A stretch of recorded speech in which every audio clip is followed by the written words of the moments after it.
Hi guys, ಒಂದಿನ ಇಬ್ರು ಹುಡುಗಿರು ಮಿಸ್ಟೀರಿಯಸ್ ಆಗಿ ಕಾಣೆ ಆಗ್ತಾರೆ. ಹೀಗೆ ಮಿಸ್ ಆದ ಹುಡುಗಿರಲ್ಲಿ ಈ ಅಜ್ಜಿಯ ಮೊಮ್ಮಗಳು ಕೂಡ ಒಬ್ಳು. ಕೊನೆಗೆ ಈ ಅಜ್ಜಿ ತನ್ನ ಮೊಮ್ಮಗಳನ್ನ ಕಂಡು ಹಿಡಿತಾರ. ಅವ್ರಿಬ್ರಿಗೆ ನಿಜವಾಗ್ಲೂ ಏನಾಯ್ತು ಅನ್ನೋದೇ ಪೂರ್ತಿ ಕತೆ. ಕ್ಲೈಮ್ಯಾಕ್ಸ್ ನಲ್ಲಿ ಶಾಕಿಂಗ್ ಟ್ವಿಸ್ಟ್ ಅಂಡ್ ಟರ್ನ್ಸ್ ಎಲ್ಲ ಇದೆ. ಅಂದ ಹಾಗೆ ಈ ಸೀರೀಸ್ ನ ಹೆಸರು ಟೂ ಗ್ರೇವ್ಸ್. ಸ್ಟಾರ್ಟಿಂಗ್ ನಲ್ಲಿ ಇಸಾಬೆಲ್ ಅನ್ನುವ ಅಜ್ಜಿ ತನ್ನ ಮೊಮ್ಮಗಳು ವೆರೋನಿಕಾ ಜೊತೆ ಮಾತಾಡ್ತಾ ಇದ್ದಾರೆ. ಇವರಿಗೆ ವೆರೋನಿಕಾ ಅಂದ್ರೆ ತುಂಬಾ ಇಷ್ಟ. ಅವಳಿಗೊಂದು ಇಯರಿಂಗ್ ನ ಗಿಫ್ಟ್ ಆಗಿ ಕೊಡ್ತಾರೆ. ಇವಳು ಲೂಪೆ, ವೆರೋನಿಕಾ ಅವ್ರ ತಂಗಿ. ಇವರು ಆಂಟೋನಿಯೋ, ವೆರೋನಿಕಾ ಹಾಗೇನೆ ಲೂಪೆ ಅವ್ರ ತಂದೆ. ನೆಕ್ಸ್ಟ್ ಮಾರ್ತಾ ಅನ್ನೋ ಹುಡುಗಿನ ತೋರಿಸ್ತಾರೆ. ಇವಳು ಹಾಗೇನೆ ವೆರೋನಿಕಾ ಕ್ಲೋಸ್ ಫ್ರೆಂಡ್ಸ್. ಇಬ್ರು ಪಾರ್ಟಿಗೆ ಅಂತ ಒಂದು ಕಾರ್ ನಲ್ಲಿ ಲಿಫ್ಟ್ ಕೇಳ್ಕೊಂಡು ಹೋಗ್ತಾರೆ. ಲಿಫ್ಟ್ ಕೊಡ್ತಿರೋ ಹುಡುಗನ ಹೆಸರು ಓನಸ್. ಅಲ್ಲಿ ಸಿಸಿಟಿವಿ ಇರೋದ್ರಿಂದ ಇಬ್ರು ಕಾರ್ ಹತ್ತಿ ಹೋಗ್ತಿರೋದೆಲ್ಲ ರೆಕಾರ್ಡ್ ಆಗ್ತಿದೆ. ಇವತ್ತು ವೆರೋನಿಕಾ ಊಟಕ್ ಬರ್ತೀನಿ ಅಂತ ಹೇಳಿದ್ಲು, ಆದ್ರೆ ಇನ್ನೂ ಬಂದಿಲ್ಲ. ಅದಕ್ಕೇನೆ ಇಸಾಬೆಲ್ ವೇಟ್ ಮಾಡ್ತಾ ಇದ್ದಾರೆ. ತುಂಬಾ ಹೊತ್ತಾದ್ರೂ ಬಂದಿಲ್ಲ. ಸೊ ಆಂಟೋನಿಯೋ ಕಾಲ್ ಮಾಡಿ ವಿಚಾರಿಸ್ತಾರೆ. ಆಂಟೋನಿಯೋ ಹೇಳ್ತಾರೆ, ನಾನು ಹೋಟೆಲ್ ನಲ್ಲೇ ಇದ್ದೀನಿ, ವೆರೋನಿಕಾ ಮನೇಲಿರ್ಬೋದು, ರಾತ್ರಿ ನಾನು ಮನೆಗೆ ಹೋಗಿಲ್ಲ ಅಂತ. ನೆಕ್ಸ್ಟ್ ಅವಳ ತಂಗಿ ಲೂಪೆ ಹತ್ರ ವಿಚಾರಿಸಿದಾಗ ಅವಳು ರಾತ್ರಿ ಮನೆಗ್ ಬಂದಿಲ್ಲ ಅನ್ಸುತ್ತೆ ಅಂತ ಹೇಳ್ತಾಳೆ. ಅವರಿಬ್ರು ಕಾಣೆಯಾಗಿ ಆಲ್ಮೋಸ್ಟ್ 1 ತಿಂಗಳಾಗಿದೆ. ಊರಿನ ಜನ ಮಿಸ್ಸಿಂಗ್ ಪಾಂಪ್ಲೆಟ್ ಎಲ್ಲ ಅಂಟಿಸ್ತಾ ಇದ್ದಾರೆ. ಪೊಲೀಸ್ನವರು ಸರ್ಚ್ ಆಪರೇಷನ್ ಮಾಡ್ತಾರೆ. ಆದ್ರೆ ಅವರಿಬ್ರು ಬಗ್ಗೆ ಯಾವುದೇ ಸುಳಿವು ಸಿಗೋದೇ ಇಲ್ಲ.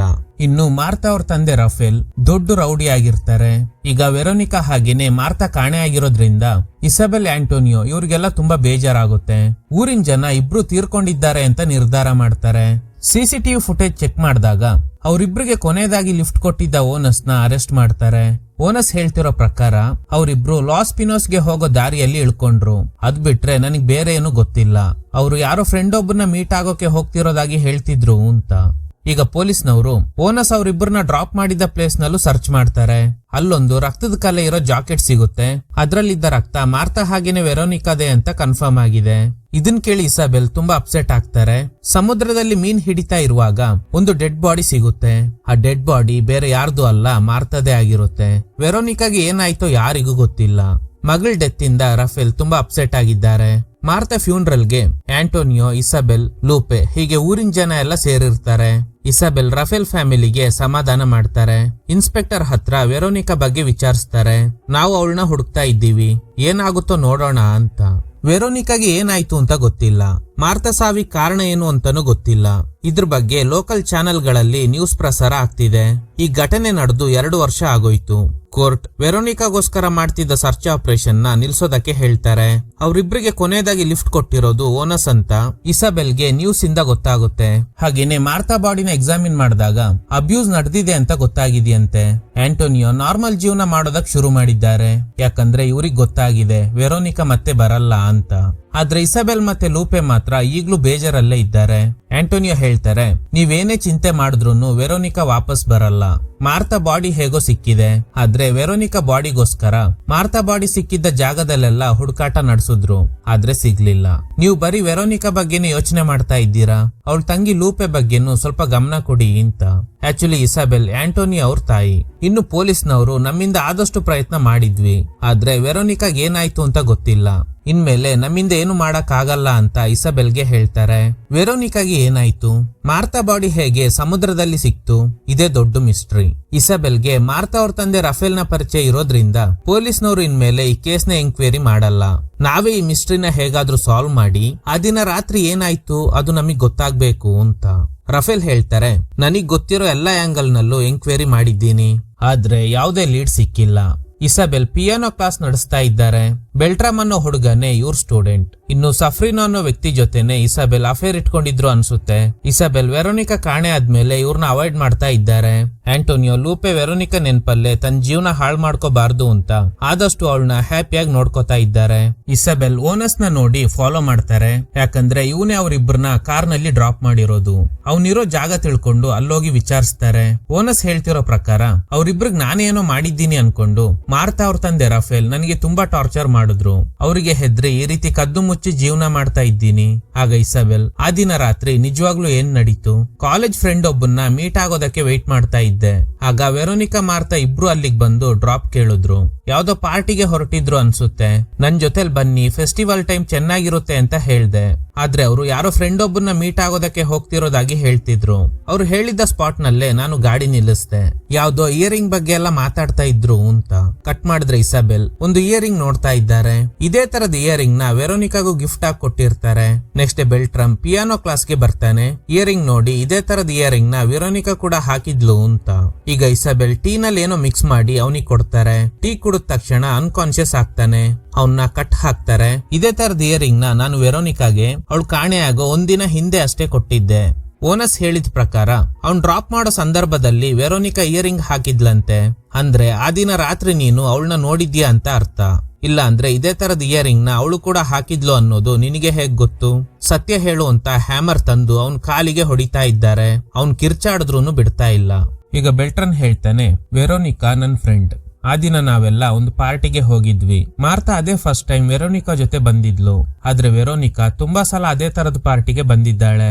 ಆ ದಿನ ರಾತ್ರಿ ಅವರಿಬ್ರು ಹೊರಟು ಬಿಟ್ರು. ಪಾರ್ಟಿಲಿ ಇರೋ ತನಕ ಅವ್ರಿಗೇನು ತೊಂದ್ರೆ ಆಗಿಲ್ಲ. ಅದೊಂದು ಪ್ರೈವೇಟ್ ಪಾರ್ಟಿ. ತುಂಬಾ ಜನ ಪ್ರಬಲ ವ್ಯಕ್ತಿಗಳಿದ್ರು. ಅವರೆಲ್ಲ ನನ್ಗೆ ಹುಡುಗಿರ್ನ ಕರ್ಕೊಂಡ್ ಬರೋದಕ್ಕೆ ಹೇಳ್ತಾರೆ. ವೆರೋನಿಕಾ ದುಡ್ಡಿಗೋಸ್ಕರ ದೊಡ್ಡ ದೊಡ್ಡ ವ್ಯಕ್ತಿಗಳ ಜೊತೆ ಕ್ಲೋಸ್ ಆಗಿರ್ತಿದ್ಲು. ಆದ್ರೆ ಮಾರ್ತಾ ಅದೇ ಫಸ್ಟ್ ಟೈಮ್ ವೆರೋನಿಕಾ ಜೊತೆ ಬಂದಿದ್ಲು. ನೀವೆಲ್ಲ ಅನ್ಕೊಂಡಿರೋ ಹಾಗೆ ಅವರಿಬ್ರು ಒಳ್ಳೆ ಹುಡುಗಿರಲ್ಲ ಅಂತ. ಹಾಗೇನೆ ಲೋಕಲ್ ಚಾನೆಲ್ ನಲ್ಲಿ ಕಾರ್ಲೋಸ್ ಅಂತ ಒಬ್ಬ ಆಂಕರ್ ಇದ್ದಾನೆ ಅಲ್ವಾ, ಅವನ್ ಜೊತೆ ಕೂಡ ಅವರಿಬ್ರು ಕ್ಲೋಸ್ ಆಗಿದ್ರು ಅಂತ. ಇದನ್ ಕೇಳಿ ಟ್ರಿಗರ್ ಆಗಿದ್ದ ಇಸಾಬೆಲ್ ಸುತ್ತಿಗೆಯಿಂದಾನೆ ಹೊಡೆದು ಇವನ್ನ ಸಾಯಿಸ್ಬಿಡ್ತಾರೆ. ಕೋಪದಲ್ಲಿ ಕೊಲೆ ಏನೋ ನಡೆದೋಯ್ತು. ರಕ್ತ ಎಲ್ಲ ಚಿಮ್ಮಿರುತ್ತೆ. ಫಸ್ಟ್ ಅದನ್ನ ಕ್ಲೀನ್ ಮಾಡಿ ಬಾಡಿನ ಎಳ್ಕೊಂಡೋಗಿ ಫ್ರೀಜರ್ ನಲ್ಲಿ ಇಡ್ಬೇಕು ಅನ್ನೋ ಅಷ್ಟ್ರಲ್ಲಿ ಸಫ್ರಿನೋ ಬರ್ತಾರೆ. ಅದಕ್ಕೆ ಬಾಡಿನ ರೆಸ್ಟ್ ರೂಮ್ ನಲ್ಲಿ ಇಟ್ಟು ಹೊರಗಡೆ ಬರ್ತಾರೆ. ಸಫ್ರಿನೋ ಗಾರ್ಡನ್ ಸರಿ ಮಾಡಕ್ಕೆ ಬಂದಿದ್ದಾರೆ. ಈ ಗ್ಯಾಪ್ ನಲ್ಲಿ ಬೆಲ್ಟ್ರನ್ ಮುಖಕ್ಕೆ ಹಾಕಿದ್ದ ಪ್ಲಾಸ್ಟಿಕ್ ಕವರ್ ನ ರಿಮೂವ್ ಮಾಡಿ 112ಗೆ ಕಾಲ್ ಮಾಡ್ತಾನೆ. ಆದ್ರೆ ಇವನಿಂದ ಮಾತಾಡಕ್ ಆಗ್ತಿಲ್ಲ. ಅಂದ್ರೆ ಇವನಿಗೆ ಜೀವ ಇದೆ. ಇಸಾಬೆಲ್ ಹೊಡೆದಾಗ ಅನ್ಕಾನ್ಶಿಯಸ್ ಆಗಿದ್ದ ಅಷ್ಟೇ. ಹೊರಗಡೆ ಇರೋ ಇಸಾಬೆಲ್ ಇನ್ನೊಂದ್ ದಿನ ಬನ್ನಿ, ನಾನೀಗ ಬ್ಯುಸಿ ಇದ್ದೀನಿ ಅಂತ ಸಫ್ರಿನೋನ ಕಳಿಸ್ಬಿಡ್ತಾರೆ. ಸಫ್ರಿನೋ ಹೋಗುವಾಗ ವಿಜಲ್ ಹೊಡ್ಕೊಂಡು ಹೋಗ್ತಾರೆ. ಈ ಕಡೆ ಬೆಲ್ಟ್ರನ್ ಎಷ್ಟೋ ಟ್ರೈ ಮಾಡ್ತಾನೆ. ಆದ್ರೆ ಅವನಿಂದ ಎಮರ್ಜೆನ್ಸಿ ಸೆಂಟರ್ ಜೊತೆ ಮಾತಾಡಕ್ ಆಗ್ತಿಲ್ಲ. ಕೊನೆಗೆ ಸತ್ ಹೋಗ್ತಾನೆ. ಲೈನ್ ನಲ್ಲಿರೋರು ಯಾರ್ ನೀವು, ಎಲ್ಲಿಂದ ಕಾಲ್ ಮಾಡ್ತಾ ಇದ್ದೀರಾ ಅಂತ ಕೇಳ್ತಾ ಇದ್ದಾರೆ. ಅಷ್ಟ್ರಲ್ಲಿ ಇಸಾಬೆಲ್ ಬರ್ತಾರೆ. ಇವನು 112ಗೆ ಕಾಲ್ ಮಾಡೋಕೆ ಟ್ರೈ ಮಾಡಿದ್ದಾನೆ ಅಂತ ಗೊತ್ತಾಗಿ ಕಾಲ್ ನ ಕಟ್ ಮಾಡ್ತಾರೆ. ಜೀವ ಇದೆಯಾ ಅಂತ ಚೆಕ್ ಮಾಡ್ತಾರೆ. ಆದ್ರೆ ಅವನು ಸತ್ತೋಗಿದ್ದಾನೆ. ಅವನ್ ಬಾಡಿನ ಫ್ರೀಜರ್ ನಲ್ಲಿ ಇಡ್ತಾರೆ. ಆ ಟಿವಿ ಆಂಕರ್ ಜೊತೆ ಕೂಡ ವೆರೋನಿಕಾ ಕ್ಲೋಸ್ ಆಗಿದ್ಲು ಅಂತ ಬೆಲ್ಟ್ರನ್ ಹೇಳಿದ್ದ ಅಲ್ವಾ. ಈಗ ಅದೇ ಆಂಕರ್ ನ ಟಿವಿ ನಲ್ಲಿ ನೋಡಿ ಇವ್ರಿಗೆ ತುಂಬಾ ಕೋಪ ಬರುತ್ತೆ. ನೆಕ್ಸ್ಟ್ ಡೇ ಪೊಲೀಸ್ನವರು ಇಸಾಬೆಲ್ ನ ಸ್ಟೇಷನ್ಗೆ ಕರೀತಾರೆ. ಯಾಕಂದ್ರೆ ಲೂಪೆ ರಾತ್ರಿ ಫುಲ್ ಡ್ರಿಂಕ್ಸ್ ಮಾಡಿ ಸ್ಟೇಷನ್ಗೆ ಕಲ್ ಬಿಸಾಡಿದ್ಲಂತೆ. ನಾವೇನು ಆಕ್ಷನ್ ತಗೊಂಡಿಲ್ಲ, ನೀವು ಅವಳನ್ನ ಕರ್ಕೊಂಡೋಗಿ ಅಂತ. ಅವಳನ್ನ ಎಪ್ಸಿ ಮನೆ ಕರ್ಕೊಂಡ್ ಬಂದು ಯಾಕೆ ಹೀಗೆಲ್ಲ ಮಾಡ್ತಿದ್ಯಾ ಅಂತ ಕೇಳಿದಾಗ, ಸ್ಕೂಲ್ ನಲ್ಲಿ ಪ್ರತಿಯೊಂದು ವಿಷಯದಲ್ಲೂ ಎಲ್ರು ನನ್ನ ವೆರೋನಿಕಾ ಜೊತೆ ಕಂಪೇರ್ ಮಾಡಿ ಮಾತಾಡ್ತಾ ಇದ್ದಾರೆ. ನಾನು ಅವಳಷ್ಟು ಸುಂದರವಾಗಿಲ್ವಂತೆ. ನಿಮ್ಗಂತೂ ನನ್ಗಿಂತ ಅವಳಂದ್ರೇನೆ ಇಷ್ಟ ಅಲ್ವಾ. ನೋಡು ಲೂಪೆ, ವೆರೋನಿಕಾ ಈಗ ನಮ್ ಜೊತೆಲಿಲ್ಲ. ಅವಳಿಗೆ ಏನಾಯ್ತು ಅಂತ ಗೊತ್ತಿಲ್ಲದೆ ನಾವೆಲ್ಲ ಟೆನ್ಷನ್ ಆಗಿದ್ದೀವಿ. ನೋಡಿ ಅಜ್ಜಿ, ಈಗ್ಲೂ ನೀವು ವೆರೋನಿಕಾ ಬಗ್ಗೆನೆ ಮಾತಾಡ್ತಾ ಇದ್ದೀರಾ. ನಾನಿಷ್ಟ ಅಂತ ನಿಮ್ ಬಾಯಲ್ಲಿ ಒಂದು ಮಾತು ಕೂಡ ಬರ್ತಾ ಇಲ್ಲ. ಅದಿರ್ಲಿ, ಇಲ್ಲಿ ನೋಡಿ, ಅವಳ ಜೊತೆ ಮಾತ್ರ ಫೋಟೋಸ್ನೆಲ್ಲ ತಗೊಂಡಿದ್ದೀರಾ. ನನ್ ಜೊತೆಲಿ ಒಂದಾದ್ರೂ ಫೋಟೋ ಇದೆಯಾ? ನೋಡು, ನಿನ್ ಜೊತೆ ಫೋಟೋ ತಗಸ್ಕೊಂಡಿಲ್ಲ ಅನ್ನೋ ಒಂದೇ ಕಾರಣಕ್ಕೆ ನೀನಂದ್ರೆ ನನ್ಗೆ ಇಷ್ಟ ಇಲ್ಲ ಅಂತ ಅರ್ಥನಾ? ನನ್ಗೆ ನಿಮ್ ಜೊತೆಲಿ ಮಾತಾಡಕ್ ಇಷ್ಟ ಇಲ್ಲ ಅಂತ ಅಲ್ಲಿಂದ ಹೋಗ್ತಾಳೆ. ಇಸಾಬೆಲ್ಗೆ ಏನ್ ಮಾಡ್ಬೇಕು ಅಂತಾನೆ ಗೊತ್ತಾಗ್ತಾ ಇಲ್ಲ. ಒಂದು ಕಡೆ ವೆರೋನಿಕಾ ಮಿಸ್ಸಿಂಗ್, ಲೂಪೆ ಬೇರೆ ಗಲಾಟೆ ಮಾಡ್ಕೊಂಡು ಹೋಗ್ಬಿಟ್ಲು. ನೆಕ್ಸ್ಟ್ ಡೇ ಇನ್ಸ್ಪೆಕ್ಟರ್ ಬರ್ತಾರೆ. ಬೆಲ್ಟ್ರನ್ ಮಿಸ್ಟೀರಿಯಸ್ ಆಗಿ ಕಾಣೆ ಆಗ್ಬಿಟ್ಟಿದ್ದಾನೆ. ಅವನು ಕೊನೆಯದಾಗಿ ನಿಮ್ಮನೆಗೆ ಬರ್ತೀನಿ ಅಂತ ಹೇಳ್ ಬಂದಿದ್ನಂತೆ.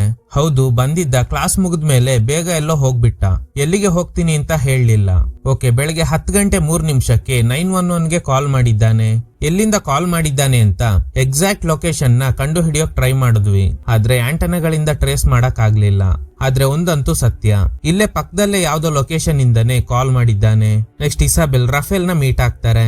ರಫೇಲ್ ಹೇಳ್ತಾರೆ, ನನ್ ಮಗಳು ಮಾರ್ತಾನ ನಾವು ಯಾರ ಜೊತೆನೂ ಅಷ್ಟಾಗಿ ಮಿಂಗಲ್ ಆಗೋದಕ್ಕೆ ಬಿಡ್ತಾ ಇರ್ಲಿಲ್ಲ. ವೈಫ್ ಹೇಳ್ತಿದ್ಲು ಅವಳನ್ನ ಹಿಂಗೇನೆ ಕೂಡಾಕಿ ಸಾಕೋಕ್ ಆಗಲ್ಲ ಅಂತ.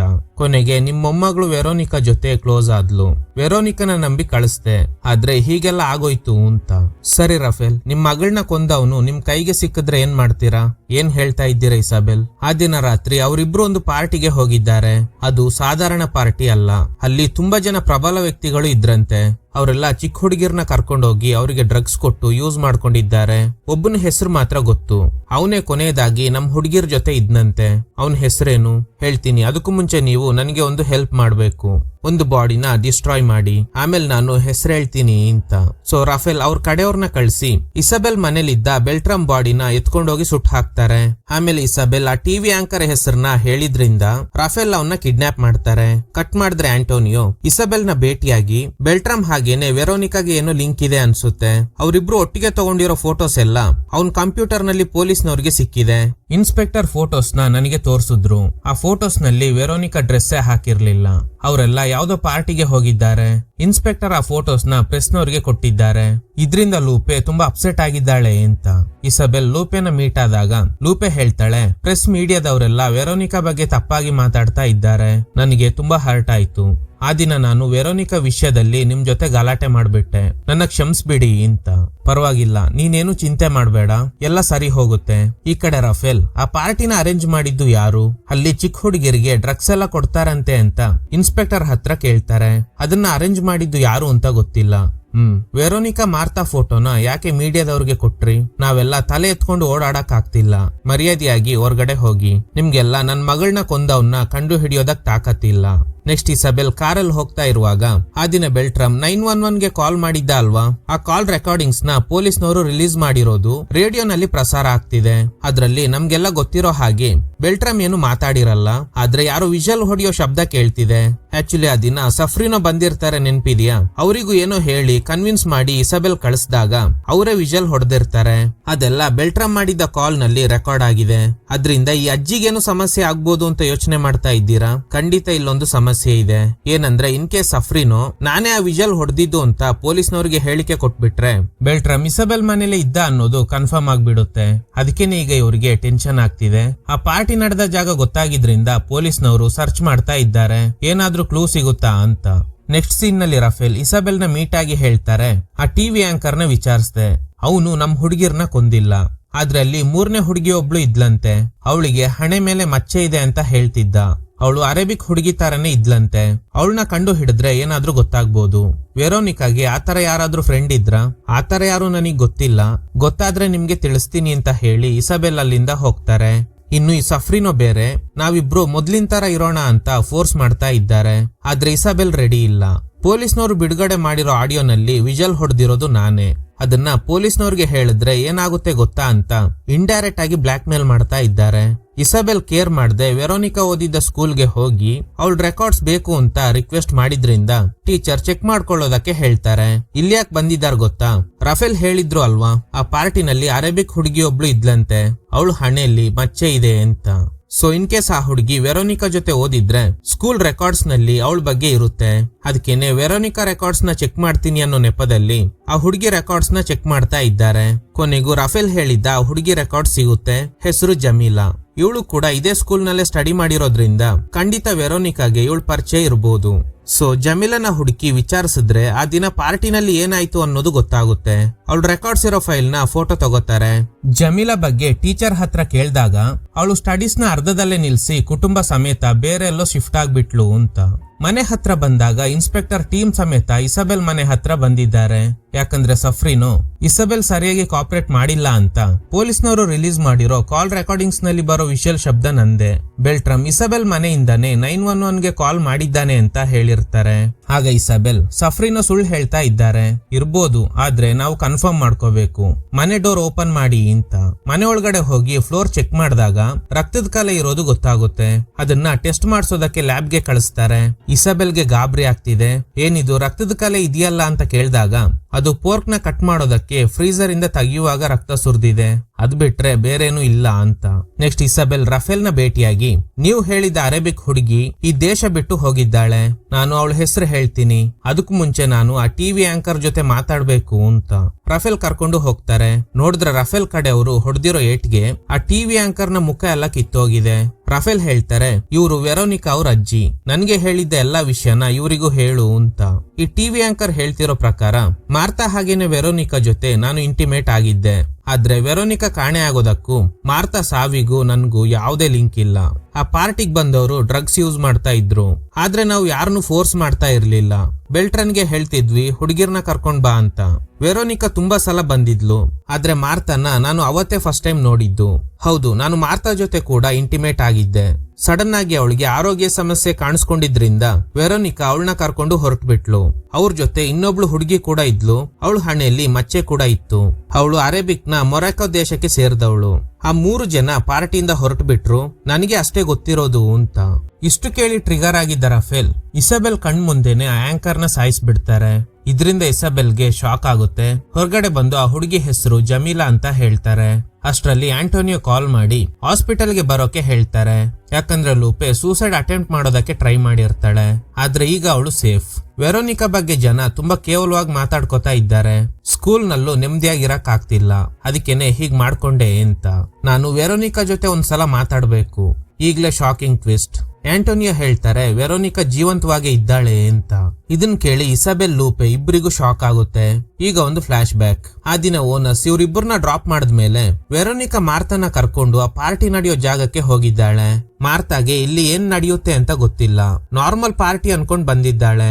ಬೆಲ್ಟ್ರನ್ಗೆ ಇವರಿಬ್ರು ಪರಿಚಯ ಇತ್ತು, ಅವನೇ ಫಸ್ಟ್ ವೆಲ್ಕಮ್ ಮಾಡಿ ಇಬ್ಬರಿಗೂ ಡ್ರಗ್ಸ್ ಕೊಡ್ತಾನೆ. ಅದೇ ಪಾರ್ಟಿನಲ್ಲಿ ಆ ಟಿವಿ ಆಂಕರ್ ಕೂಡ ಇದ್ದಾನೆ. ನೋಡ್ದ, ಟಿವಿ ಆಂಕರ್ ಇಲ್ಲೂ ಇದ್ದಾನೆ ಅಂತ ವೆರೋನಿಕಾ ಮಾರ್ತಾಗೆ ಹೇಳಿದ್ದಾಳೆ. ಮಾರ್ತಾ ಇದೇ ಫಸ್ಟ್ ಟೈಮ್ ಡ್ರಗ್ ಯೂಸ್ ಮಾಡಿದ್ರಿಂದ ಅವಳಿಗೆ ಏನೇನೋ ಆಗ್ತಿದೆ. ವೆರೋನಿಕಾ ಬೆಲ್ಟ್ರಮ್ ಜೊತೆ ಕ್ಲೋಸ್ ಆಗಿದ್ದಾಳೆ. ಮಾರ್ತಾ ಒಬ್ಳೆ ಇರೋದ್ ನೋಡಿ ಆ ಟಿವಿ ಆಂಕರ್ ಏನು ತಲೆ ಸುತ್ತಾ ಇದೆಯಾ, ಬಾ ನಾನ್ ನಿನಗೆ ಡ್ರಿಂಕ್ಸ್ ಕೊಡ್ತೀನಿ, ಎಲ್ಲ ಸರಿ ಹೋಗುತ್ತೆ ಅಂತ. ಜಮೀಲಾ ಬೇಡ, ಇವಳು ಇದೇ ಫಸ್ಟ್ ಟೈಮ್ ಬಂದಿರೋದು, ಅವಳನ್ನ ಬಿಟ್ಬಿಡಿ ಅಂತ ಕೇಳ್ತಾಳೆ. ಆದ್ರೆ ಆ ಟಿವಿ ಆಂಕರ್ ಜಮೀಲಾ ಮಾತನ್ನ ಕೇಳ್ದೆ ಮಾರ್ತನ ಒಳಗಡೆ ಕರ್ಕೊಂಡೋಗಿ ಅಬ್ಯೂಸ್ ಮಾಡಿದ್ದಾನೆ.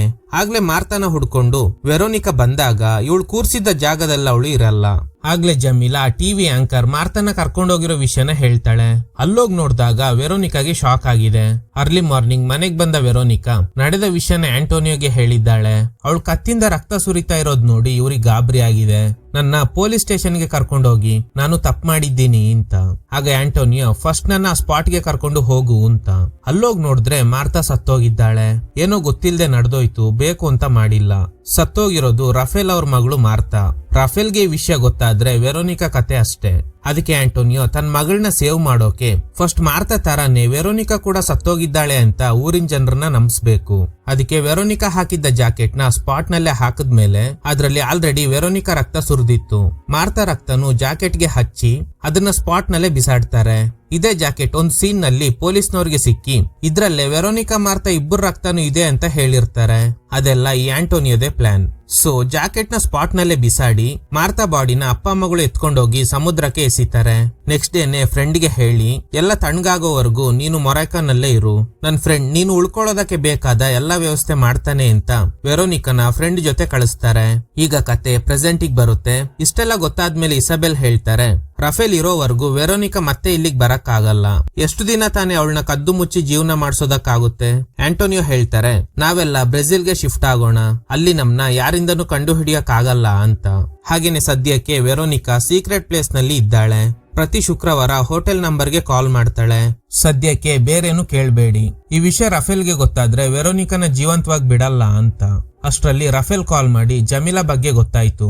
ಅವಳು ವರ್ಕ್ ಮಾಡ್ತಿರೋ ಶಾಪ್ ಬಗ್ಗೆನೂ ಅಡ್ರೆಸ್ ಗೊತ್ತಾಗಿದೆ. ಆ ಅಡ್ರೆಸ್ ನಾನು ನಿಮ್ಗೆ ಕಳಿಸ್ತೀನಿ, ನಾನು ಇವತ್ತೇ ಜಮೀಲಾ ಇರೋ ಜಾಗಕ್ಕೆ ಹೋಗ್ತೀನಿ ಅಂತ. ಇದನ್ ಕೇಳಿ ಇಸಾಬೆಲ್ಗೆ ಗಾಬರಿ ಆಗುತ್ತೆ. ಆಂಟೋನಿಯೋ ಕೇಳ್ತಾರೆ ನೀವ್ಯಾಕೆ ರಫೇಲ್ ಜೊತೆ ಕಾಂಟ್ಯಾಕ್ಟ್ ನಲ್ಲಿ ಇದ್ದೀರಾ? ಗೊತ್ತಿಲ್ಲದೆ ರಫೇಲ್ ಹತ್ರನೇ ವೆರೋನಿಕಾ ಬಗ್ಗೆ ತಿಳ್ಕೊಳ್ಳೋದಕ್ಕೆ ಹೆಲ್ಪ್ ಕೇಳಿದ್ದೆ. ವೆರೋನಿಕಾ ಬದುಕಿರೋ ವಿಷಯನ ನೀನು ಮೊದ್ಲೇ ಹೇಳಿದಿದ್ರೆ ಹೀಗೆಲ್ಲ ಆಗ್ತಾ ಇರ್ಲಿಲ್ಲ. ನೀನ್ ಫಸ್ಟ್ ಆ ಟಿವಿ ಆಂಕರ್ ಕಾಣೆ ಆಗೋದಕ್ಕೆ ಕಾರಣ ರಫೇಲ್ ಅಂತ ಕಂಪ್ಲೇಂಟ್ ಕೊಡು. ರಫೇಲ್ ಅರೆಸ್ಟ್ ಆದ್ರೆ ಮಾತ್ರ ವೆರೋನಿಕಾ ಸೇಫ್ ಆಗಿರ್ತಾಳೆ, ಇಲ್ಲ ಅಂದ್ರೆ ಅವನಿಗೆ ಆಲ್ರೆಡಿ ಜಮೀಲಾ ಇರೋ ಜಾಗ ಗೊತ್ತಾಗಿದೆ. ಅವಳನ್ನೇನಾದ್ರೂ ರಫೇಲ್ ಮೀಟ್ ಆಗಿ ಟಾರ್ಚರ್ ಮಾಡಿದ್ರೆ ವೆರೋನಿಕಾ ಕತೆ ಅಷ್ಟೇ ಅಂತ. ಇಸಬೆಲ್ ಹೇಳ್ದಂಗೆ ಆಂಟೋನಿಯೋ ಕಂಪ್ಲೇಂಟ್ ಕೊಟ್ಟಿದ್ರಿಂದ ಪೊಲೀಸ್ನವರು ರಫೇಲ್ ನ ತಡೆದು ಎಂಕ್ವೈರಿ ಮಾಡ್ತಾರೆ. ಈ ಗ್ಯಾಪ್ ನಲ್ಲಿ ಇಸಬೆಲ್ ಹೇಗೂ ರಫೇಲ್ ಇಂದ ಜಮೀಲಾ ವರ್ಕ್ ಮಾಡ್ತಿರೋ ಜಾಗ ಗೊತ್ತಾಗಿದೆ ಅಲ್ವಾ, ಆ ಕಡೆ ಹೋಗ್ತಾ ಇದ್ದಾರೆ. ಇನ್ನು ಈ ಕಡೆ ಸ್ಟೇಷನ್ ನಲ್ಲಿ ಆ ಟಿವಿ ಆಂಕರ್ ಕಾಣೆ ಆಗಿದ್ದಾನೆ, ನಿಮ್ಗೆ ಏನಾದ್ರೂ ಗೊತ್ತಾ? ಯಾಕಂದ್ರೆ ನೀವೇ ಅವನಿಗೆ ಏನೋ ಮಾಡಿದ್ದೀರಾ ಅಂತ ಕಂಪ್ಲೇಂಟ್ ಬಂದಿದೆ. ಆದ್ರೆ ರಫೇಲ್ ಸರಿಯಾಗಿ ಉತ್ತರ ಕೊಡ್ತಾ ಇಲ್ಲ. ಅಷ್ಟರಲ್ಲಿ ರಫೇಲ್ ಅರೆಸ್ಟ್ ಆಗಿರೋ ವಿಷಯ ಗೊತ್ತಾಗಿ ಅವ್ರ ಲಾಯರ್ ಬರ್ತಾರೆ. 5 ನಿಮಿಷದಲ್ಲಿ ನಾನು ಇಲ್ಲಿಂದ ಹೊರಗಡೆ ಹೋಗ್ಬೇಕು, ಇಲ್ಲ ಅಂದ್ರೆ ನಿನ್ ಕತೆ ಅಷ್ಟೇ ಅಂತ ರಫೇಲ್ ಲಾಯರ್ಗೆ ಹೆದರ್ಸ್ತಾರೆ. ಈ ಕಡೆ ಇಸಬೆಲ್ ಜಮೀಲಾ ವರ್ಕ್ ಮಾಡ್ತಿರೋ ಪ್ಲೇಸ್ ಗೆ ಬಂದು ಅವಳನ್ನ ನೋಡ್ತಾ ಇದ್ದಾರೆ. ಕಟ್ ಮಾಡಿದ್ರೆ ಸ್ಟೇಷನ್ ನಲ್ಲಿ ರಫೇಲ್ ನ ಎಂಕ್ವೈರಿ ಮಾಡ್ತಿದ್ದ ಇನ್ಸ್ಪೆಕ್ಟರ್ಗೆ ಇಸಬೆಲ್ ಮನೆ ಫ್ಲೋರ್ ನಲ್ಲಿ ಸಿಕ್ಕಿದ್ದ ರಕ್ತ ಬೆಲ್ಟ್ರಮ್ದೆ ಅನ್ನೋದು ಗೊತ್ತಾಗಿದೆ. ಕಟ್ ಮಾಡಿದ್ರೆ ಇಸಬೆಲ್ ಕೆಲಸ ಮುಗಿಸಿ ಹೋಗ್ತಿರೋ ಜಮೀಲಾನ ಫಾಲೋ ಮಾಡ್ತಾರೆ. ಈ ಕಡೆ ಲಾಯರ್ ಇನ್ಸ್ಪೆಕ್ಟರ್ ಹತ್ರ ವಾದ ಮಾಡಿ ರಫೇಲ್ ನ ಹೇಗೋ ಹೊರಗಡೆ ಕರ್ಕೊಂಡ್ ಬರ್ತಾರೆ. ಈಗ ರಫೇಲ್ ಜಮೀಲನ ಹುಡ್ಕೊಂಡು ಹೊರಟಿದ್ದಾರೆ. ಅವಳನ್ನ ವಿಚಾರಿಸಿದ್ರೆ ಮಾರ್ತಾ ಸಾವಿಗೆ ಕಾರಣ ಯಾರು ಅನ್ನೋದು ಗೊತ್ತಾಗುತ್ತೆ ಅಂತ. ಕಟ್ ಮಾಡಿದ್ರೆ ಇಸಬೆಲ್ ಜಮೀಲಾ ಮನೆ ಹತ್ರ ಹೋಗಿ ನಿನ್ ಜೊತೆ ಮುಖ್ಯವಾದ ವಿಷಯದ ಬಗ್ಗೆ ಮಾತಾಡ್ಬೇಕು ಅಂತ ಜಮೀಲಾ ಒಳಗಡೆ ಕರೆದು ಟೀ ಕೊಟ್ಟಾಗ ಹಾಲ್ ಕೇಳೋ ನೆಪದಲ್ಲಿ ಅವಳು ಹಾಲ್ ತರಕ್ಕೆ ಕಿಚನ್ ಗೆ ಹೋದಾಗ ಜಮೀಲಾ ಕಾಫಿ ಕಪ್ ನಲ್ಲಿ ಯಾವ್ದೋ ಟ್ಯಾಬ್ಲೆಟ್ ನ ಮಿಕ್ಸ್ ಮಾಡ್ತಾರೆ. ಯಾಕಂದ್ರೆ ವೆರೋನಿಕಾ ಪಾರ್ಟಿಗೆ ಹೋಗಿ ಇಷ್ಟೆಲ್ಲ ಸಮಸ್ಯೆ ಆಗೋದಕ್ಕೆ ಜಮೀಲಾನೇ ಕಾರಣ ಆಗಿರ್ಬೋದು. ಸುಮ್ನೆ ಕೇಳಿದ್ರೆ ಉತ್ತರ ಕೊಡಲ್ಲ. ಬೆಲ್ಟ್ರನ್ಗೆ ಯಾವ ರೀತಿ ಟಾರ್ಚರ್ ಮಾಡಿ ಕೇಳಿರ್ತಾರೋ ಅದೇ ತರನೇ ಕೇಳ್ಬೇಕು ಅಂತ ಹೀಗೆಲ್ಲ ಮಾಡ್ತಾ ಇದ್ದಾರೆ. ಈ ಕಡೆ ಇನ್ಸ್ಪೆಕ್ಟರ್ ಆಂಟೋನಿಯನ ಮೀಟ್ ಆಗಿ ನಿಮ್ ಮನೇಲಿ ಸಿಕ್ಕಿದ್ದ ರಕ್ತ ಹಂದಿದಲ್ಲ, ಬೆಲ್ಟ್ರಂದೆ ಅನ್ನೋದು ಕನ್ಫರ್ಮ್ ಆಗಿದೆ. ನೀವು ಹೇಳ್ದಂಗೆ ಟಿವಿ ಆಂಕರ್ ಮಿಸ್ಸಿಂಗ್ ಕೇಸ್ ನಲ್ಲಿ ರಫೇಲ್ ನ ಎಂಕ್ವೈರಿ ಮಾಡಿದ್ವಿ, ಆದ್ರೆ ಅವ್ರ ವಿರುದ್ಧ ಎವಿಡೆನ್ಸ್ ಇಲ್ದೇ ಇರೋದ್ರಿಂದ ರಿಲೀಸ್ ಮಾಡ್ಬೇಕಾಯ್ತು. ಈಗ ನಿಮ್ ತಾಯಿ ನಂಬರ್ಗೆ ಕಾಲ್ ಮಾಡಿದ್ರೆ ಕನೆಕ್ಟ್ ಆಗ್ತಿಲ್ಲ ಅಂತ ಆಂಟೋನಿಯಾ ಗೊತ್ತಾಗುತ್ತೆ. ನಮ್ ತಾಯಿ ವೆರೋನಿಕಾ ಬಗ್ಗೆ ತಿಳ್ಕೊಳ್ಳೋದಕ್ಕೆ ರಿಸ್ಕ್ ತಗೊಂಡು ಕೊನೆಗೆ ಬೆಲ್ಟ್ರಮ್ ನ ಕೊಲೆ ಮಾಡಿದ್ದಾರೆ ಅಂತ ಇನ್ಸ್ಪೆಕ್ಟರ್ಗೆ ಅವ್ರು ಎಲ್ಲಿದ್ದಾರೆ ನನಗೆ ಗೊತ್ತಿಲ್ಲ ಅಂತ ಹೇಳ್ತಾರೆ. ಕಟ್ ಮಾಡಿದ್ರೆ ಇಸಬೆಲ್ 2 ವರ್ಷದ ಹಿಂದೆ ನಡೆದ ಪಾರ್ಟಿ ಬಗ್ಗೆ ಜಮೀಲಾ ಹತ್ರ ಕೇಳ್ತಾರೆ. ಅಷ್ಟರಲ್ಲಿ ಇವರು ಮತ್ಬರೋ ಔಷಧಿನ ಮಿಕ್ಸ್ ಮಾಡಿದ್ದ ಟೀ ಕುಡ್ದಿದ್ರಿಂದ ಜಮೀಲಾ ಅನ್ಕಾನ್ಶಿಯಸ್ ಆಗ್ತಾಳೆ. ಅವಳಿಗೆ ಎಚ್ಚರಿಕೆ ಆದ್ಮೇಲೆ ಹೆದರ್ಸಿ ಕೇಳಿದ್ರೆ ಸತ್ಯ ಬಾಯ್ ಬಿಡ್ತಾಳೆ ಅಂತ ಚಾಕು ಹಿಡ್ಕೊಂಡು ಕಾಯ್ತಾ ಇದ್ದಾರೆ. ಈಗ್ಲೇ ಒಂದು ಟ್ವಿಸ್ಟ್. ಆಕ್ಚುಲಿ ಜಮೀಲಾ ಹಾಗೇನೆ ವೆರೋನಿಕಾ ಕ್ಲೋಸ್ ಫ್ರೆಂಡ್ಸ್ ಅನ್ನೋದು ಗೋಡೆ ಮೇಲಿದ್ದ ಫೋಟೋಸ್ ಇಂದ ಗೊತ್ತಾಗುತ್ತೆ. ಅಷ್ಟರಲ್ಲಿ ವೆರೋನಿಕಾ ಬರ್ತಾಳೆ. ಅಜ್ಜಿನ್ ನೋಡಿ ಅವಳಿಗೆ ಶಾಕ್ ಆಗುತ್ತೆ. 2 ವರ್ಷದ ನಂತರ ಇವ್ರನ್ನ ನೋಡ್ತಿರೋದ್ರಿಂದ ತಪ್ಕೊಂಡು ಅಳ್ತಾ ಇದ್ದಾಳೆ. ಆಕ್ಚುಲಿ ಜಮೀಲಾ ಅವ್ರ ತಂದೆನೆ ಆಂಟೋನಿಯೋಗೆ ಕ್ಲೋಸ್ ಫ್ರೆಂಡ್ ಆಗಿದ್ರು. ಅದಕ್ಕೆ ಅವ್ರಿಗೆ ವಿಷಯ ಹೇಳಿ ಎಲ್ಲ ತಣ್ಣಗಾಗೋವರೆಗೂ ಮಗಳನ್ನ ನೋಡ್ಕೋ ಅಂತ ಹೇಳಿರ್ತಾರೆ. ಜಮೀಲಾ ತಂದೆನೆ ಇವರಿಬ್ಬರನ್ನ ಈ ಸೀಕ್ರೆಟ್ ಪ್ಲೇಸ್ ನಲ್ಲಿ ಇರೋದಕ್ಕೆ ಹೇಳಿರೋದು. ಈ ಕಡೆ ರಫೇಲ್ ಜಮೀಲಾ ವರ್ಕ್ ಮಾಡ್ತಿರೋ ಶಾಪ್ಗೆ ಹೋಗಿ ಅವಳ ಮನೆ ಅಡ್ರೆಸ್ ನ ತಿಳ್ಕೊತಾರೆ. ಇನ್ನು ಮನೇಲಿರೋ ವೆರೋನಿಕಾ ಹೇಳ್ತಾಳೆ ಮಾರ್ತಾಗ್ ಏನಾಯ್ತು ಅನ್ನೋದು ನನಗೆ ಅಪ್ಪಂಗ್ ಬಿಟ್ರೆ ಬೇರೆ ಯಾರಿಗೂ ಗೊತ್ತಿಲ್ಲ. ಹಾಗೇನೆ ನಾನು ಜಮೀಲಾ ಒಳ್ಳೆ ಫ್ರೆಂಡ್ಸ್. ಹಾಗೇನೆ ಆ ಪಾರ್ಟಿನಲ್ಲಿ ನಡೆದ ಘಟನೆಗಳಿಗೂ ಈ ಜಮೀಲಾಗೂ ಏನು ಲಿಂಕ್ ಇಲ್ಲ ಅನ್ನೋದು ಇಸಾಬೆಲ್ಗೆ ಗೊತ್ತಾಗುತ್ತೆ. ಅಷ್ಟರಲ್ಲಿ ಯಾರೋ ಜಮೀಲಾ ಕಾಲ್ ಮಾಡಿ ನಿನ್ನ ಅಡ್ರೆಸ್ ನ ರಫೇಲ್ ಅನ್ನುವ ವ್ಯಕ್ತಿ ಕೇಳ್ತಿದ್ದ ಅಂತ. ರಫೇಲ್ ಜಮೀಲಾ ಮನೆ ಹತ್ರ ಬಂದಾಗ ಅಲರ್ಟ್ ಆಗಿದ್ದ ಇಸಬೆಲ್ ಅವ್ರನ್ನ ಕರ್ಕೊಂಡು ಅಲ್ಲಿಂದ ಎಸ್ಕೇಪ್ ಆಗ್ತಾರೆ. ನೇರವಾಗಿ ತನ್ನ ಫ್ರೆಂಡ್ ಒಬ್ಬರನ್ನ ಭೇಟಿಯಾಗಿ ಸ್ವಲ್ಪ ದಿನ ಇವರಿಬ್ರು ಇಲ್ಲೇ ಇರ್ಲಿ, ಆಮೇಲೆ ನನ್ ಮಗ ಆಂಟೋನಿಯೋ ಬಂದು ಇವ್ರನ್ನ ಕರ್ಕೊಂಡು ಹೋಗ್ತಾನೆ ಅಂತ. ಇವರಿಬ್ಬರನ್ನ ಅಲ್ಲೇ ಬಿಟ್ಟು ಇಸಬೆಲ್ ಮಾತ್ರ ನೇರವಾಗಿ ರಫೇಲ್ ನ ಮೀಟ್ ಆಗ್ತಾರೆ. ನಾನು ಜಮೀಲಾ ಅಡ್ರೆಸ್ಗೆ ಹೋಗಿದ್ದೆ, ಆದ್ರೆ ಅಷ್ಟರಲ್ಲಿ ಅವಳು ಎಸ್ಕೇಪ್ ಆಗ್ಬಿಟ್ಲು ಅಂತ ಇನ್ಸ್ಪೆಕ್ಟರ್ ಆಂಟೋನಿಯೋ ಮೂಲಕ ಕಾಲ್ ಮಾಡಿಸಿ ಇಸಬೆಲ್ ನ ಟ್ರೇಸ್ ಮಾಡೋದಕ್ಕೆ ಟ್ರೈ ಮಾಡ್ತಾ ಇದ್ದಾರೆ. ಆಂಟೋನಿಯೋ ಮಾತಾಡ್ತಿರೋ ರೀತಿನಲ್ಲೇ ಇವ್ರಿಗೆ ಗೊತ್ತಾಗುತ್ತೆ ಪೊಲೀಸ್ನವರು ನನ್ನ ಟ್ರೇಸ್ ಮಾಡೋಕೆ ಟ್ರೈ ಮಾಡ್ತಾ ಇದ್ದಾರೆ ಅಂತ. ಅದಕ್ಕೆ ಇವ್ರಿರೋ ಜಾಗದ ಬಗ್ಗೆ ಹಿಂಟ್ ಕೊಡಲ್ಲ. ಈಗ ಜಮೀಲಾ ಹಾಗೇನೆ ವೆರೋನಿಕಾ ಇದ್ದ ಜಾಗಕ್ಕೆ ಹೋಗಿ ಜಮೀಲಾನ ಮಾತ್ರ ಇವ್ರ ಜೊತೆ ಕರೀತಾರೆ. ಯಾಕಂದ್ರೆ ರಫೇಲ್ಗೆ ನಡೆದ ವಿಷಯನ ಹೇಳಿ ಅವನ್ನ ಹೇಗಾದ್ರೂ ಕನ್ವಿನ್ಸ್ ಮಾಡೋಣ ಅಂತ. ಇಲ್ಲಾಂದ್ರೆ ಒಂದಲ್ಲ ಒಂದಿನ ರಫೇಲ್ ಇವರಿಬ್ಬರನ್ನ ಕೂಡ ಜೀವಂತವಾಗಿ ಬಿಡಲ್ಲ. ಈಗ ವೆರೋನಿಕಾನ ಇಲ್ಲೇ ಬಿಟ್ಟು ಜಮೀಲನ ಮಾತ್ರ ಕರ್ಕೊಂಡು ಹೋಗ್ತಾರೆ. ಜಮೀಲನ ಒಂದ್ ಕಡೆ ಬಿಟ್ಟು ರಫೇಲ್ ನ ಕರ್ಕೊಂಡು ಹೋಗ್ತಾ ಇದ್ದಾರೆ. ನಿನಗಿಂತ ಮುಂಚೆನೆ ನಾನು ಜಮೀಲಾ ಇದ್ದ ಅಡ್ರೆಸ್ಗೆ ಹೋಗಿದ್ದೆ. ಈಗ ಅವಳನ್ನ ಒಂದ್ ಕಡೆ ಬಿಟ್ಟು ಬಂದಿದ್ದೀನಿ. ನೀನು ಅವಳ ಜೊತೆ ಮಾತಾಡ್ಬೋದು. ಅವಳಿಂದ ಏನಾದ್ರೂ ಗೊತ್ತಾಯ್ತಾ? ಅವಳಿಗೆ ಸ್ವಲ್ಪ ಟೈಮ್ ಕೊಡ್ಬೇಕು. ವೆರೋನಿಕಾ ಜೀವಂತವಾಗಿ ಇದ್ದಾಳೆ ಅಂತ ಒಂದು ಫ್ಲಾಶ್ ಬ್ಯಾಕ್ ಹೇಳ್ತಾರೆ. ಆ ದಿನ ಪಾರ್ಟಿ ಮುಗಿದ ಮೇಲೆ ಆ ಟಿವಿ ಆಂಕರ್ ಅಬ್ಯೂಸ್ ಮಾಡಿದ್ರಿಂದ ಅಪ್ಸೆಟ್ ಆಗಿದ್ದ ಮಾರ್ತಾ ಹೊರಗಡೆ ಬಂದಿದ್ದಾಳೆ. ಹಿಂದೆನೆ ಜಮೀಲಾ ಹಾಗೇನೆ ವೆರೋನಿಕಾ ಕೂಡ ಬಂದಿರ್ತಾರೆ. ಮಾರ್ತಾ ಗಲಾಟೆ ಮಾಡಿದ್ದಾಳೆ. ಅವನು ನನಗೆ ಅಬ್ಯೂಸ್ ಮಾಡಿದ್ದಾನೆ, ನಾನು ಪೊಲೀಸ್ ಕಂಪ್ಲೇಂಟ್ ಕೊಡ್ತೀನಿ ಅಂತ. ಆಗ ವೆರೋನಿಕಾ ಅವರು ನಮ್ಮನ್ನೆಲ್ಲ ಕಾಲ್ ಗರ್ಲ್ಸ್ ತರನೇ ಯೂಸ್ ಮಾಡ್ಕೋತಾ ಇದ್ದಾರೆ. ನೀನೀಗ ಕಂಪ್ಲೇಂಟ್ ಕೊಟ್ರು ಅವ್ರ ಮೇಲೆ ಪೊಲೀಸ್ನವರು ಯಾವುದೇ ಆಕ್ಷನ್ ತಗೊಳಲ್ಲ ಅಂತ. ಆಗ ಮಾರ್ತಾ ಕೆಳಗಡೆ ಬಿದ್ದಿದ್ದ ಬಿಯರ್ ಬಾಟಲ್ ಪೀಸ್ ನ ತಗೊಂಡು ಸೂಸೈಡ್ ಮಾಡ್ಕೊಳ್ಳೋದಕ್ಕೆ ಟ್ರೈ ಮಾಡಿದಾಗ ವೆರೋನಿಕಾ ತಡಿತಾಳೆ. ಆಗ ನಡೆದ ಸ್ಟ್ರಗಲ್ ನಲ್ಲಿ ಮಾರ್ತಾ ವೆರೋನಿಕಾ ಕತ್ತಿನ ಭಾಗಕ್ಕೆ ಚುಚ್ಚು ಬಿಡ್ತಾಳೆ. ಇದ್ರಿಂದ ಟ್ರಿಗರ್ ಆಗಿದ್ದ ವೆರೋನಿಕಾ ಅವಳನ್ನ ತಳ್ಳಿದ್ರಿಂದ ತಲೆಗೆ ಪೆಟ್ಟಾಗಿ ಮಾರ್ತಾ ಸ್ಪಾಟ್ ನಲ್ಲೇ ಸತ್ತೋಗಿದ್ದಾಳೆ. ಆಮೇಲೆ ತಂದೆಗೆ ವಿಷಯ ಹೇಳಿ ಬಾಡಿನ ಸಮುದ್ರಕ್ಕೆ ಬಿಸಾಡಿರೋದು. ಇದೊಂದು ಆಕ್ಸಿಡೆಂಟ್. ಅವರೆಲ್ಲ ನಶೆನಲ್ಲಿದ್ರು. ಇದ್ರಲ್ಲಿ ವೆರೋನಿಕಾ ಆಗ್ಲಿ ಜಮೀಲಾದಾಗ್ಲಿ ಏನು ತಪ್ಪಿಲ್ಲ. ಆಮೇಲೆ ನನ್ ಮಗ ಆಂಟೋನಿಯೋ ನಿನ್ನಿಂದ ವೆರೋನಿಕಾಗೆ ತೊಂದರೆ ಆಗುತ್ತೆ ಅಂತ ಹೆದ್ರಿ ಬೇರೆ ಕಡೆ ವೆರೋನಿಕಾನ ಇರೋದಕ್ಕೆ ಹೇಳಿದ್ದ. ಇದನ್ನೆಲ್ಲ ಜಮೀಲಾ ನಿನ್ಗೆ ಹೇಳ್ತಾಳೆ ಅಂತ. ಇದನ್ ಕೇಳಿ ಟ್ರಿಗರ್ ಆಗಿದ್ದ ರಫೇಲ್ ನಾನು ವೆರೋನಿಕಾನ ಸುಮ್ನೆ ಬಿಡಲ್ಲ. ಅವಳು ಎಲ್ಲಿದ್ದಾಳೆ ಹೇಳಿ. ಜಮೀಲಾ ಜೊತೆ ಮಾತಾಡ್ಸಿ ನನ್ನ ಕೂಲ್ ಮಾಡೋದಕ್ ಟ್ರೈ ಮಾಡ್ತಾ ಇದ್ದೀರಾ. ಜಮೀಲಾ ಜೊತೆಲಿ ವೆರೋನಿಕಾನು ಇದ್ರೆ ನನ್ನಿಂದ ಅವಳಿಗೆ ತೊಂದ್ರೆ ಆಗುತ್ತೆ ಅಂತ ನಿಮಗ್ ಗೊತ್ತಿತ್ತು ಅನ್ಸುತ್ತೆ. ಅದಕ್ಕೆ ವೆರೋನಿಕಾನ ಎಲ್ಲೋ ಹೈಡ್ ಮಾಡಿದ್ದೀರಾ ಅಲ್ವಾ. ನಾನು ಅವಳನ್ನ ಸುಮ್ನೆ ಬಿಡಲ್ಲ ಅಂತ. ಸೊ ಇಸಾಬೆಲ್ಗೆ ಗೊತ್ತಾಗುತ್ತೆ ಈಗ ಇವನ್ನ ಕರ್ಕೊಂಡೋಗಿ ಜಮೀಲಾ ಜೊತೆ ಮಾತಾಡ್ಸಿದ್ರೆ ಏನು ಯೂಸ್ ಇಲ್ಲ ಅಂತ. ಇವ್ರ ಪ್ಲಾನ್ ಏನಾಗಿತ್ತು ಅಂದ್ರೆ ಜಮೀಲಾ ಬಾಯಲ್ಲಿ ಆ ದಿನ ನಡೆದ ವಿಷಯನ ಹೇಳ್ಸಿ ಇವನಿಗೆ ಅರ್ಥ ಮಾಡ್ಸೋಣ ಅಂತ. ಆದ್ರೆ ಇವ್ನ್ ನಡ್ಕೋತಾ ಇರೋ ರೀತಿ ನೋಡಿದ್ರೆ ಜಮೀಲಾ ವೆರೋನಿಕಾ ಅಂಡ್ ಅವಳನ್ನ ಸೇವ್ ಮಾಡಿರೋ ಆಂಟೋನಿಯನ ಸುಮ್ನೆ ಬಿಡಲ್ಲ ಅಂತ. ಅವ್ರನ್ನೆಲ್ಲ ಸೇವ್ ಮಾಡೋಕೆ ಬೇರೆ ದಾರಿ ಇಲ್ದೆ ಕಾರ್ನ ಸ್ಪೀಡ್ ಆಗಿ ಡ್ರೈವ್ ಮಾಡಿ ಕ್ರಾಶ್ ಮಾಡಿದ್ರಿಂದ ಗಾಡಿ ಸಮುದ್ರಕ್ಕೆ ಬಿದ್ದು ಇಬ್ರು ತೀರ್ಕೋತಾರೆ. ಇದ್ರೊಂದಿಗೆ ಈ ಸೀರೀಸ್ ಎಂಡ್ ಆಗುತ್ತೆ. ಈಗ ನೀವು ಹೇಳಿ, ಇದ್ರಲ್ಲಿ ವೆರೋನಿಕಾ ತಪ್ಪೇನಾದ್ರೂ ಇದೆಯಾ ಅಥವಾ ಅವ್ರನ್ನೆಲ್ಲ ಸೇವ್ ಮಾಡೋಕೆ ಇಸಾಬೆಲ್ ಸೂಸೈಡ್ ಡೈವ್ ಮಾಡಿ ರಫೇಲ್ ನ ಬಲಿ ತಗೊಂಡಿದ್ದು ಸರಿಯಾಗಿದೆಯಾ ಅಥವಾ ತಪ್ಪಾ? Okay guys, thanks for watching. ಈ ತರದ ಥ್ರಿಲ್ಲಿಂಗ್ ವಿಡಿಯೋಗಳಿಗಾಗಿ ನಮ್ಮ ಸಿನಿಮಾ ಫ್ಯಾಕ್ಟ್ಸ್ ಚಾನೆಲ್ ನ ತಪ್ಪದೆ ಸಬ್ಸ್ಕ್ರೈಬ್ ಮಾಡಿ, ಪಕ್ಕದಲ್ಲಿರೋ ಬೆಲ್ ಐಕಾನ್ ನ ಪ್ರೆಸ್ ಮಾಡಿ ಆಲ್ ನೋಟಿಫಿಕೇಶನ್ ಗಳನ್ನ ಆನ್ ಮಾಡಿ ಇಟ್ಕೊಳ್ಳಿ.